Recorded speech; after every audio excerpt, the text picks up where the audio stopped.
부동산 시장 관련 소식들도 연달아 짚어보겠습니다. 이재명 대통령이 다주택자 양도세 중과 면제 조치를 연장하지 않겠다는 뜻을 분명히 했습니다. 이렇게 되면 다주택자는 오는 5월 9일 전까지 보유한 매물을 팔고 잔금을 치러야 양도세 중과를 피할 수 있게 됩니다. 김한진 기자. 네, 김한진입니다. 네, 우선 이 대통령이 언급한 내용부터 자세히 짚어보죠. 네, 이 대통령이 오늘 새벽 X를 통해 오는 5월 9일 만기되는 다주택자 양도세 중과 면제 연장을 검토하지 않는다고 밝혔습니다. 다주택자가 보유하던 주택을 일부 처분할 경우 추가 20에서 30%포인트 가산세율이 붙는 양도소득세 중과는 2021년 처음 도입됐습니다. 윤석열 정부 때인 2022년 5월 1년간 유예한 다음부터 해마다 시행령을 개정해 면제 기간이 1년씩 연장돼 왔는데요. 이 대통령 말대로 이번에는 면제 조치를 연장하지 않으면 오는 5월 9일 이후부터 다시 부과되는 겁니다. 만기 전에 다주택자 보유 매물을 시장으로 최대한 끌어내기 위한 조치로 풀이되는데요. 집주인들이 세금 부담을 피하고자 급매물을 내놓을 것이라는 관측과 함께 강도 높은 대출 규제가 맞물려서 거래가 활기를 띠기 힘들 거란 전망도 있는 등 의견이 엇갈리고 있습니다. 네, 이것뿐만이 아니었죠. 또 다른 세금 혜택에 대해서도 이 대통령이 불편한 기색을 드러냈습니다. 그렇습니다. 이 대통령은 비거주 1주택도 주거용이 아닌 투기용이라면 장기 보유했다고 해서 세금을 감면하는 건 이상해 보인다며 장기 보유 특별공제 제도가 매물을 막고 투기를 권장하는 꼴이라고 꼬집었습니다. 이 대통령은 당장 세제를 고칠 건 아니라면서도 토론해봐야 할 주제라고 강조했는데요. 정부 차원에서 과세 체계 재편을 검토하겠다는 뜻으로 읽히는 대목입니다. SBS 비즈 김한진입니다. 이렇게 세금 부담을 키워서 매물을 늘리려는 시도와 함께 보다 직접적인 공급도 시도됩니다. 서울 도심의 마지막 금싸라기 땅으로 불리는 서리풀 지구에 대한 개발 시계가 돌기 시작한 건데 변수는 주민들의 반대입니다. 류정현 기자. 네, 유정현입니다. 네, LH와 SH가 담당하는 개발구역에서 변화가 나타나고 있다고요. 어떤 작업에 나선 겁니까? 네, 서울주택도시개발공사 SH가 어제 서리풀지구 토지 물건 조사를 맡길 용역업체를 찾는 입찰 공고에 나섰습니다. 택지 조성계획 발표 이후 보상금 산정의 기초가 되는 실무 절차에 나선 건 이번이 처음입니다. SH가 조사를 맡길 구역은 서울 서초구 원지동 일대 107만 2천 제곱미터고요. 현재로서는 건축물 125채, 비닐하우스 420동 등이 자리 잡고 있는 걸로 추정됩니다. 한국토지주택공사 LH는 이미 용역업체 선정을 마친 상태인 걸로 파악됐습니다. 네, 여기가 주민 반대가 심한 곳이라서 난항이 예상되기도 합니다. 그렇습니다. 이달 말 지구 지정을 앞두고 있지만 보상 기준 등을 둘러싼 주민들의 요구 사항이 복잡하게 얽혀 있습니다. 일단 LH는 지구 지정 이후 주민들과 협의해서 기본 조사에 나설 예정이라며 시기를 특정하진 않았습니다. 서리풀 지구가 말씀하신 대로 주민 반대가 거세기 때문인데요. 서리풀 1지구 주민들은 지난 50년 동안 그린벨트로 묶여 재산권이 침해당했다며 그에 상응하는 보상이 먼저 필요하다는 입장이고요. 서리풀 2지구의 경우에는 아예 개발 자체를 반대하며 마을 존치를 요구하고 있습니다. SH는 별도로 토지관리 영역을 발주하면서 이런 주민 반발에 대응하기 위한 내용도 포함했는데요. 사업지구 내 불법 행위를 감시하는 것에 더해 주민단체 결성 등 주민 동향을 파악해 보고하고 주민들 이주도 독려해야 한다는 내용이 담겼습니다. SBS 비즈 유정현입니다. 연기됐던 이해훈 기획예산처 장관 후보자 인사청문회가 열렸습니다. 오전 중에는 자녀의 부정 입학 의혹, 비망록 자필 여부 질의가 주를 이뤘습니다.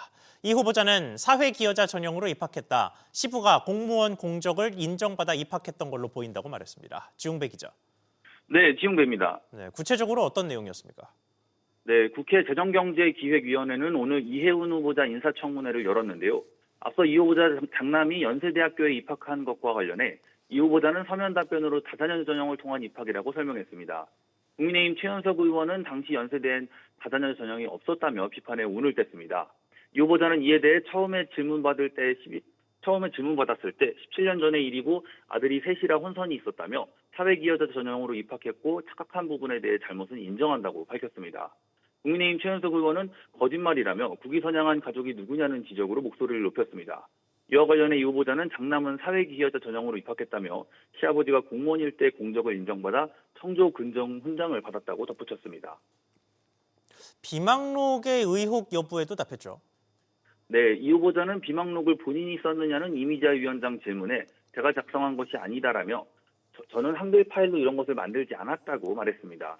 이어 비망록 내용도 동의할 수 없다며 여러 가지 일정을 사무실 직원과 공유하는데 이를 기반으로 누군가가 작성한 것이라고 답했습니다. 비망록을 공개해도 되냐는 개혁신당 천하람 의원의 질의에는 작성하지 않은 자료로 오해받고 의혹받는 부분이 있어 공개에 동의하기 어렵다고 밝혔습니다. 앞서 천 의원이 이 후보자가 작성했다고 주장한 비망록엔 2017년 이 후보자 본인의 금품 수수 의혹에 대한 무마한 정황, 무속인과 종교에 의지하는 내용, 낙선 의원 명단 작성과 낙선 기도 활동 등이 담겨 있는 것으로 알려졌습니다. SBS 비즈 기웅배입니다. 쿠팡 사태 관련 소식으로 이어가겠습니다. 미국 쿠팡의 주주들이 우리 정부가 쿠팡을 차별적으로 대우해서 투자 손실을 봤다며 국제 투자 분쟁을 일고 있습니다. 쿠팡의 개인정보 유출 사태가 한미 정부 간 국제 분쟁으로까지 확산되는 분위기입니다. 취재기자 연결해 보겠습니다. 김성훈 기자. 네, 김성훈입니다. 네, 지금 일단 정확히 어떤 단계에 있습니까? 네, 법무부는 어제 미국 쿠팡의 주주인 투자사 그린옥스와 알티미터로부터 국제투자 분쟁 ISDS 중재 의향서를 받았다고 밝혔습니다. 한국 정부의 조만간 중재 절차를 정식으로 밟겠다는 뜻을 미리 전한 건데요. 이들은 지난해 11월 쿠팡에서 벌어진 개인정보 유출 사태 이후 한국 정부가 쿠팡을 차별적으로 대우하고 있다면서 전방위적으로 진상조사를 하고 위협적인 발언을 했다고 주장했습니다. 이로 인해 쿠팡의 주가가 하락하면서 수십억 달러의 투자 손해가 발생했다는 입장입니다. 또 한국 정부가 한국과 중국의 경쟁사들을 보호하기 위해 쿠팡을 표적으로 삼았다고도 했습니다. 중재 절차가 진행되면 우리 정부는 배상금을 둘러싼 법정 공방을 벌여야 합니다. 한편 쿠팡은 중재 의향서를 제출은 당사의 입장과는 무관하다면서 모든 정부 조사 요청에 성실히 임하고 있다고 입장을 밝혔습니다. 네, 그리고 여기에 미국 정부까지도 개입할 수 있는 상황이라면서요? 네, 이들 주주들은 미 무역대표부 USTR에 한국 정부의 쿠팡 관련 조치 전반을 조사해달라는 청원도 제출했습니다. USTR은 45일 내로 조사 개시 여부를 결정하게 되는데요. 만약 조사가 진행되고 부당하고 불합리한 이유로 미국의 권리가 침해당했다고 판단할 경우 한국산 제품에 대한 관세 부과 등 보복 조치가 취해질 수도 있습니다. 법무부는 국제투자 분쟁 대응단을 중심으로 법률적 쟁점을 면밀히 검토하고 적극 대응하겠다고 밝혔습니다. 한편 미국을 찾은 김민석 국무총리는 미 하원 의원들을 만나 쿠팡에 대해 전혀 차별하지 않고 있다고 말했습니다. SBS 비즈 김상훈입니다. 이런 가운데 국내에서는 쿠팡과 정부 사이에 불편한 기류가 계속되는 모습입니다. 정부가 앞서 쿠팡에게 여러 하위 서비스를 따로따로 탈퇴하는 기능을 탑재하라고 요구했는데 쿠팡이 이를 거부한 것으로 나타났습니다. 단독 취재한 기자 연결해 보겠습니다. 정대한 기자. 네, 정대한입니다. 네, 개별 탈퇴가 왜 안 된다는 겁니까? 네, 쿠팡 측은 쿠팡이츠나 쿠팡플레이 등 개별 서비스들이 쿠팡의 하위 서비스인 만큼 개별 서비스를 탈퇴하는 기능을 마련하기는 어렵다는 입장입니다. 쿠팡은 개인정보보호위원회의 개선 권고에 따라 개별 서비스의 개인정보 보호와 관련한 이용약관을 오는 29일 개정할 예정인데요. 당초 개보위가 권고했던 개별 서비스의 탈퇴 기능은 도입하지 않기로 했습니다. 현재 쿠팡에서 운영하는 모든 서비스의 회원가입은 쿠팡으로 일어나고 있는 상황인데요. 이에 개보위는 지난해 7월 이용자의 개인정보 자기결정권 보장을 위해 개별 서비스를 탈퇴하는 기능을 마련하라고 개선 권고한 바 있습니다. 네, 다만 일부 이용 정보의 삭제 요구는 수용하기로 했죠. 네, 그렇습니다. 쿠팡이츠에서의 주문 내역이나 쿠팡플레이에서의 시청 이력 같은 이용 내역 삭제를 고객이 요청할 경우에 이를 받아들일 전망입니다. 앞서 개보위는 개별 탈퇴 기능과 함께 개별 서비스의 개인정보 처리 정지나 삭제 요구 절차를 알기 쉬운 방법으로 안내하라고 개선 권고한 바 있습니다. 이 쿠팡은 약관 개정을 통해 회원이 개별 서비스의 이용을 더 이상 원하지 않는 경우 고객센터를 통해 삭제를 요청할 수 있고 개별 서비스에 따라 회사가 정한 방법으로 이용 내역 삭제를 요청할 수 있다는 내용을 담을 예정입니다. SBS 비즈 정대한입니다. 최근 농축협 보이스피싱 피해와 그에 따른 구제 신청이 급증하자 농협중앙회가 결국 외부의 도움을 받기로 했습니다. 지난해 10월 국정감사에서도 농축협이 보이스피싱 맛집이라는 불명예를 썼던 데 따른 후속 조치입니다. 오수영 기자. 네, 오수영입니다. 네, 그러니까 보이스피싱을 걸러내는 작업에 대해서 외부의 도움을 받기로 한 거군요. 그렇습니다. 자체 임직원의 보이스피싱 감지 전문성이 높지 못하다는 판단하에 올해만 농협중앙회가 5억 3,200만 원을 들여 외부 전문 업체에 금융사기를 걸러낼 용역을 맡기기로 했습니다. 외부 인력 10명이 오전 9시부터 오후 6시까지 근무하도록 하고 전국의 농축협 직원들이 보이스피싱이 의심되는 상황 때마다 전화를 해서 자문을 구하도록 하는 건데요. 농협중앙회는 보이스피싱의 다양화와 지능화로 숙련된 업무 능력 필요성이 증가했고 피해 구제 환급 접수 급증에 대응하기 위한 업무 지원이 필요해졌기 때문에 이번 용역을 맡기게 됐다고 설명했습니다. 네, 앞서 강호동 농협중앙회장도 직접 보이스피싱 피해 경감을 위한 인력을 늘리겠다고 밝힌 바 있죠. 네, 그렇습니다. 지난해 국회 농림축산식품해양수산위원회 국정감사에서 타 금융사보다 특히 농축협의 금융사기 피해가 크다는 점이 지적됐습니다. 지역 농축협들이 보이스피싱 사례가 큰 거는 알고 계시죠? 올해 피해 사례 건수가 몇 건 정도 되는지 아세요? 1,783건입니다. 다른 시중은행보다도 우리 지역 농축협의 대포통장 개설 수가 현저히 많은 것도 사실이고요. 농축협이 보이스피싱범의 맛집이다라고. 강 의원은 농축협의 지점수가 4,800개인데 보이스피싱 의심거래 모니터링 인력은 고작 16명이라는 점도 꼬집었습니다. 이에 강호동 농협중앙회장이 범죄 예방을 위해 인원 확충 등을 확실히 하겠다고 답했었는데 그에 따른 후속 조치로 이번 사업이 진행되는 거라고 농협중앙회는 강조했습니다. SBS 비즈 오수영입니다. 경기 용인시 SK하이닉스 반도체 클러스터 인근에 소부장 업체들이 들어설 배후 산업단지 조성 사업이 오는 2028년 초 착공됩니다. 이 사업은 한화에서 주도하고 있는데요. 최근에 정치권을 중심으로 이전설 등 이런저런 잡음이 나오고 있습니다만 행정 절차는 오히려 속도를 내고 있는 것으로 확인된 겁니다. 단독 취재 한 기자 연결해 보겠습니다. 박규준 기자. 네, 박규준입니다. 네, 일단 용인 SK하이닉스 반도체 클러스터 인근에 짓는다는 이 산업단지 조성 사업이라는 게 뭔지부터 전해주시죠. 네, 용인도시공사와 하나솔루션 또 산업은행이 참여하는 용인 반도체 협력 일반 산업단지 조성 사업인데요. SK하이닉스가 600조 원을 투자하는 이 용인시 원산면 반도체 클러스터 인근에 하나솔루션 등이 26만 제곱미터 규모로 짓게 됩니다. 이 세 회사가 세운 SPC인 제3용인 테크노밸리가 최근 공개한 이 환경영향평가서 초안을 보면 이 사업은 내년 말 산업단지 계획 승인, 2028년 3월에 공사 착공, 2030년 12월에 사업 준공으로 예정으로 잡혀 있습니다. 하나솔루션은 이 사업의 시행사로 참여했습니다. SPC는 오는 29일에는 이 사업 계획안과 환경영향평가 초안에 대한 주민 합동 설명회도 열기로 했습니다. 네, 그런데 반도체 클러스터 자체가 지금 이전설이 불거지고 있는 상황인데 이 사업은 계획대로 진행되는 모습입니다. 그렇습니다. 용인시와 하나솔루션은 산업단지 조성을 위해서 거쳐야 되는 법상 절차에 따라서 현재 이 사업을 진행하고 있는 건데요. 최근 불거진 외부 논란이 오히려 사업 추진에 동력이 되면서 배후단지를 조기에 확정해 전체 프로젝트의 안정성을 확보하려는 포석으로 해석됩니다. 반도체 소부장 업체들 입장에서는 이 사업단지의 가장 큰 이점은 SK하이닉스 반도체 클러스터와의 시너지 효과입니다. 이번 환경영향평가 초안에도 산업단지에 배치될 유치업종으로 화학제품 제조, 전기장비 제조, 금속 가공제품 제조업 등 반도체 소부장 업종들이 명시됐습니다. 용인시 관계자는 소부장 업체들이 반도체 클러스터에 대한 기대감이 있겠지만 현재 큰 동요는 없고 절차대로 진행하겠다고 말했습니다. SBS 비즈 박규준입니다.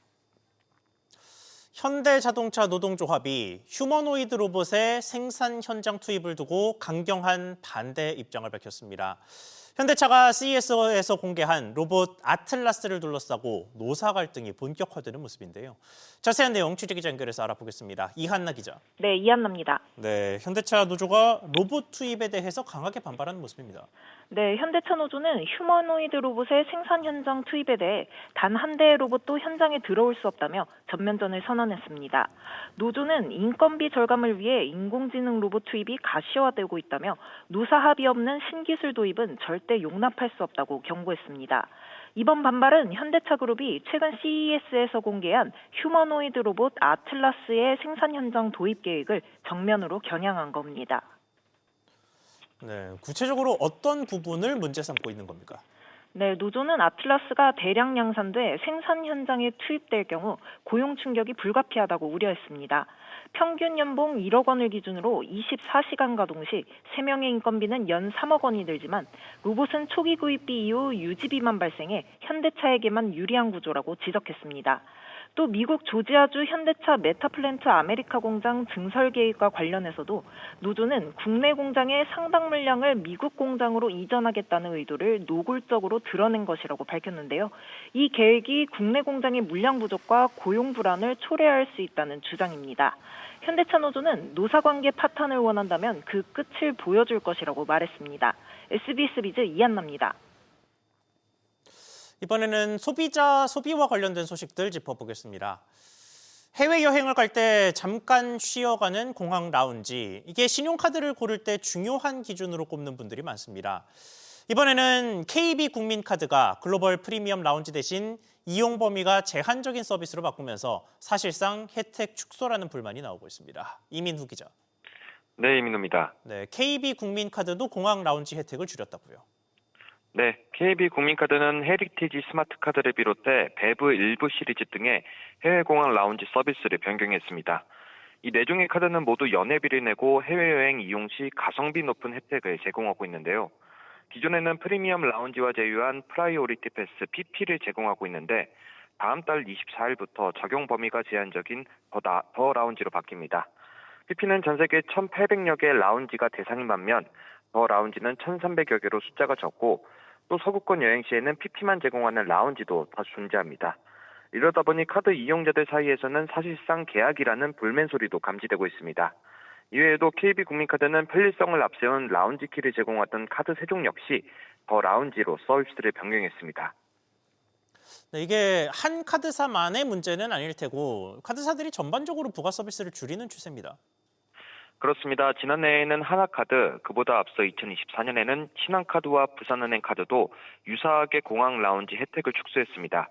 카드업계는 PP 이용 과정에서 입장 불편이 잦았다며 고객 편의성을 고려한 조치라고 설명하고 있습니다. 다만 실적과도 무관치 않은 걸로 해석됩니다. 8개 전업카드사의 지난해 3분기 누적 순이익은 1조 8,900억 원 수준으로 최근 5년 새 처음으로 2조 원에 밑돌았습니다. 카드사들이 비용 절감을 위해 서비스 혜택을 줄이면서 소비자들 편익은 점차 줄어들 수 있다는 우려도 나옵니다. SBS 비즈 이민호입니다. 각종 물가 부담이 커지고 있는 가운데 운동화 가격까지도 잇따라 오르고 있습니다.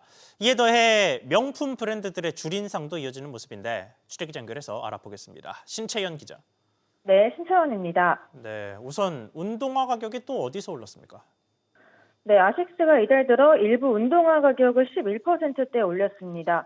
인기 모델 조그 100X 가격이 89,000원에서 99,000원으로 11.2% 오른 건데요.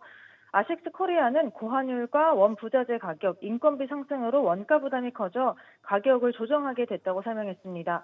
아식스의 가격 인상은 5개월 만인데요. 앞서 아식스는 지난해 8월에도 젤벤처 6 가격을 9.2% 인상한 바 있습니다. 네, 운동화부터 명품까지도 가격이 줄줄이 오르는 모습입니다. 네, 그렇습니다. 뉴발란스는 지난달 러닝화 대표 모델인 740 제품들의 가격을 7.2% 올렸고요. 토마도 인기 모델 스피드킷 오지 가격을 이달 들어 7% 인상했습니다. 명품 가격도 잇따라 오르고 있습니다. 샤넬은 지난 13일 국내에서 판매하는 주요 제품 가격을 7% 안팎 올렸는데요.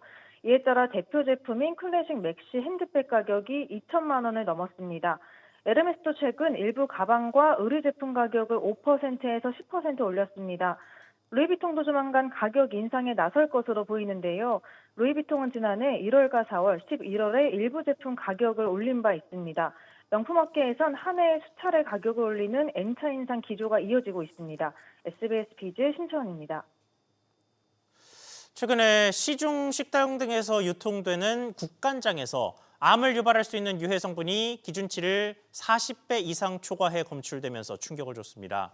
이에 식품의약품안전처가 회수 조치를 내렸는데 해당 업체가 간장에 문제가 없다는 또 다른 조사 결과를 내밀면서 재검토가 이루어질 전망입니다. 어떻게 상황이 돌아가고 있는 건지 취재기자 연결해서 자세히 알아보겠습니다. 우형준 기자. 네, 우영준입니다. 네, 일단 문제가 된 제품이 뭔지부터 짚어주시죠. 네, 사마식품에서 판매한 맑은 국간장입니다. 식약처는 지난 21일 동진생명연구원 검사 결과 해당 국간장에서 간장 제조 과정 중 생성될 수 있는 발암 가능 물질이 기준치의 약 46배 검출됐다고 밝혔습니다. 이에 따라 식약처는 해당 제품에 대해 판매 중단과 회수 조치를 내렸습니다.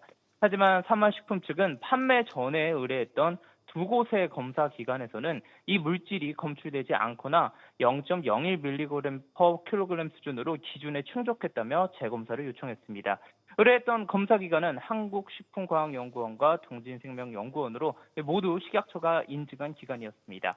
사마식품 측은 해당 국간장을 30년 동안 판매하며 이러한 결과를 받아본 적이 없다며 검사 오류를 주장했습니다. 네, 양측의 검사 기관 모두의 동진생명연구원이라는 같은 기관이 있는 것도 눈에 띄는데 이런 상황에 대해서 식약처는 뭐라고 설명하고 있습니까?